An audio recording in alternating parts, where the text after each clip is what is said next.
मैं नाम लूंगा, मैं अडानी का नाम इसलिए लूंगा कि LIC में मेरा भी पैसा है, SBI का मैं भी कस्टमर हूँ। प्रधानमंत्री हर एक के बारे में बात करेंगे, 140 करोड़ जनता मेरे पीछे कैसा है ये बताएंगे, लेकिन अडानी का नाम नहीं लेंगे। वाह मोदी जी वाह, कहीं ऐसा ना हो जाए कि उस एक शख्स के चक्कर में 140 करोड़ जनता तुम्हारी हाथ से निकल जाए और आप लोग बस सड़क के ऊपर तालियां बजाएं। हम तो फूल थे, तुमने हमें कांटा बना दिया और अब इसी कांटे से कहते हो कि चुभना छोड़ दे। नहीं छोड़ेंगे हम लड़ेंगे, क्योंकि इस मुल्क के ऊपर जितना आपका इख्तियार है उतना इम्तियाज जलील का भी इख्तियार है।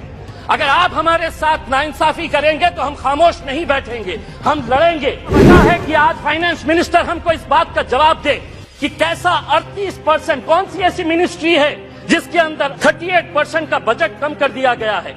1913 करोड़ रुपया आप हमारे गायब कर देते हैं। आप ये उम्मीद करते हैं कि हम खामोशी से इसको बर्दाश्त कर ले करके। लेकिन अध्यक्ष महोदय, ये कितनी गंभीर बात है कि देश आगे बढ़ेगा, लेकिन माइनॉरिटीज के लिए जो बजट दिया गया है 2012 और 13 के अंदर जो बजट था वो बजट इस बार दिया गया, यानी कि देश आगे बढ़ेगा और माइनॉरिटीज पीछे रह गए। ये कब तक चलेगा? अकेले औरंगाबाद जिले के अंदर 1600 ऐसे स्कूल्स हैं जिनके सर के ऊपर बच्चों के क्लासरूम्स के अंदर पक्की छत नहीं है, टीन के शेड के नीचे ये 1600 बच्चे तालीम हासिल कर रहे हैं। उनका कसूर सिर्फ इतना है कि वो किसानों के बच्चे हैं, वो गरीबों के बच्चे हैं, वो मजदूरों के बच्चे हैं। आपके पास 1 साल बचा हुआ है, प्रधानमंत्री जी को कहिएगा कि PM श्री नहीं, उन पूरे स्कूल को हम PM महाश्री नाम देंगे। अगर 1 साल के अंदर ये 1600 औरंगाबाद जिले के स्कूल्स को अगर आप बदलते हैं, अगर 1 साल के बाद अगर ये कर पाते हैं, तो इम्तियाज जलील यहाँ पर खड़े रहकर कहेगा वाह मोदी जी वाह।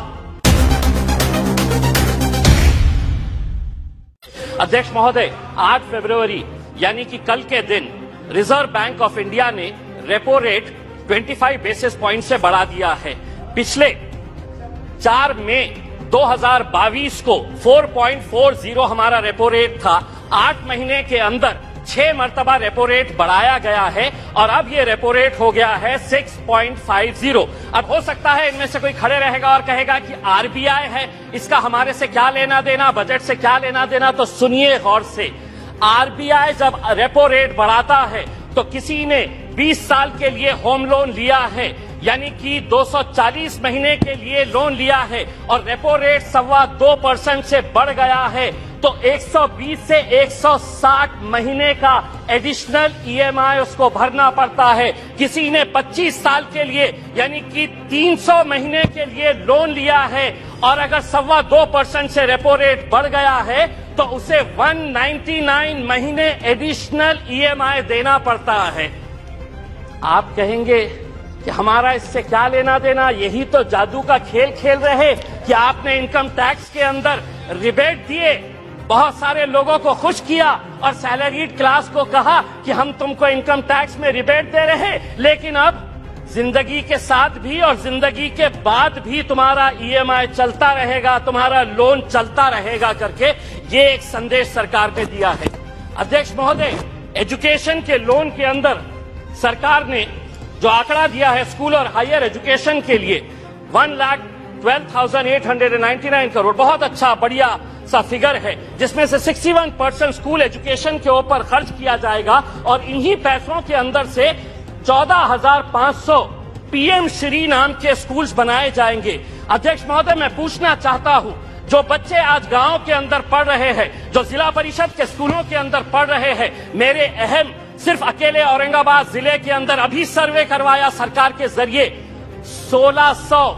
राणे साहब, आप महाराष्ट्र से आते हैं, अकेले औरंगाबाद जिले के अंदर 1600 ऐसे स्कूल्स हैं जिनके सर के ऊपर बच्चों के क्लासरूम्स के अंदर पक्की छत नहीं है, टीन के शेड के नीचे ये 1600 बच्चे तालीम हासिल कर रहे हैं। उनका कसूर सिर्फ इतना है कि वो किसानों के बच्चे हैं, वो गरीबों के बच्चे हैं, वो मजदूरों के बच्चे हैं।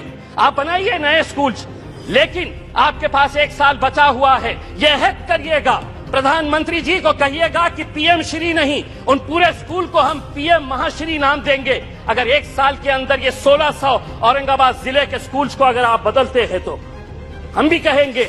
अगर 1 साल के बाद अगर ये कर पाते हैं तो इम्तियाज जलील यहाँ पर खड़े रहकर कहेगा वाह मोदी जी वाह। दूसरी ये बात है अध्यक्ष महोदय, माइनॉरिटीज माइनॉरिटीज के बारे में मैं ये बताना चाहता हूं, राणे साहब, हम तो फूल थे, तुमने हमें कांटा बना दिया और अब इसी कांटे से कहते हो कि चुभना छोड़ दे।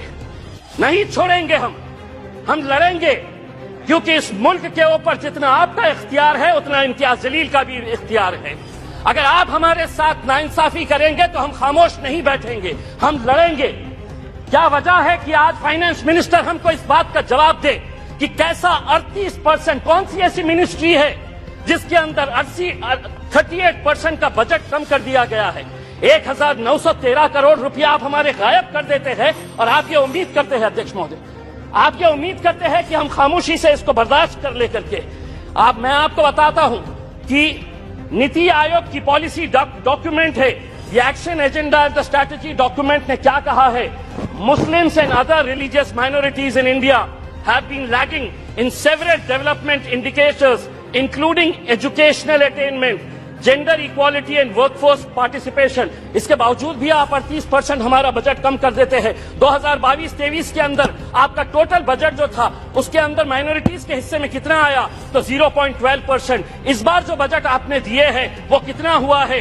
बी अगर देखा जाए तो 0.07%। अध्यक्ष महोदय 2 मिनट।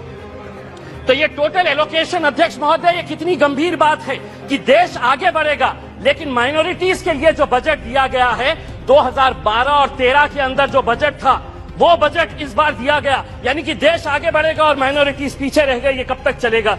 मेरी दूसरी बात ये है, अध्यक्ष महोदय, आम आदमी को प्लीज फाइंड अप नाउ। अध्यक्ष महोदय, एक मिनट।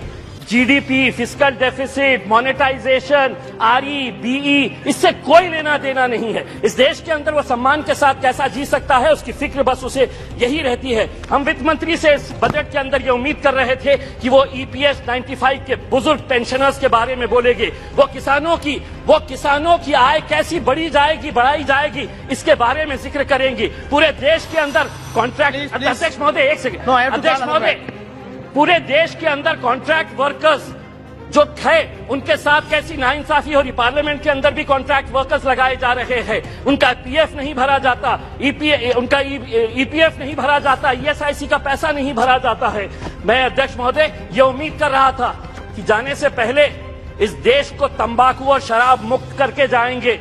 हम सराय होते आपको इसी बात के लिए, अध्यक्ष महोदय। और हाँ, मैं जाते जाते सिर्फ इतना कहना चाहूंगा, मैं नाम लूंगा, मैं अडानी का नाम इसलिए लूंगा कि एलआईसी में मेरा भी पैसा है, एसबीआई का मैं भी कस्टमर हूं। प्रधानमंत्री हर एक के बारे में बात करेंगे, 140 करोड़ जनता मेरे पीछे कैसा है ये बताएंगे, लेकिन अडानी का नाम नहीं लेंगे। कहीं ऐसा ना हो जाए कि उस एक शख्स के चक्कर में 140 करोड़ जनता तुम्हारी हाथ से निकल जाए और आप लोग बस सड़क के ऊपर तालियां। श्रीमती रिटी पदक